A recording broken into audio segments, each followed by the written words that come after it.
Hello guys, के गर्नुहुँदैछ तपाईँहरू? म चाहिँ आज फाले बनाउनु आँटेको है, स्याफाले खानु मन लागेर स्याफाले बनाउँदैछु है।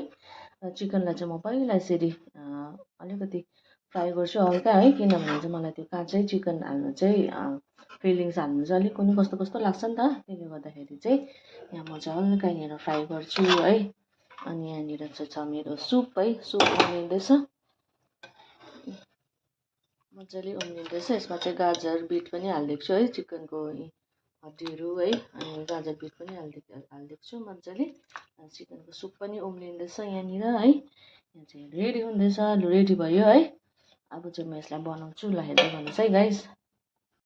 हेर्नुहोस् त गाइस, यो कस्तो भयो, कस्तो लाग्यो तपाईँहरूलाई है। मैले चाहिँ फाले बनाउनु स्टार्ट गरेँ है। अब चाहिँ यसलाई म मजाले फ्राई गर्छु हो।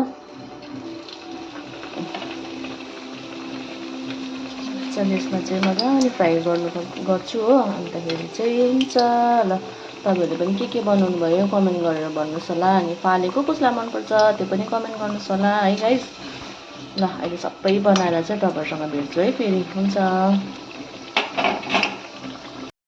लु गाइस, मेरो फाले चाहिँ रेडी भयो। यहाँ हेर्नुहोस् त यी कस्तो लाग्यो है। यहाँनिर चाहिँ छ धनियाँको अचार हो, अनि यहाँनिर चाहिँ छ सुप। रेडी भयो है मेरो चाहिँ गाइस। ल तपाईँहरूले के बनाउनु भयो कमेन्ट गरेर भन्नुहोस् होला है, हुन्छ, बाई बाई।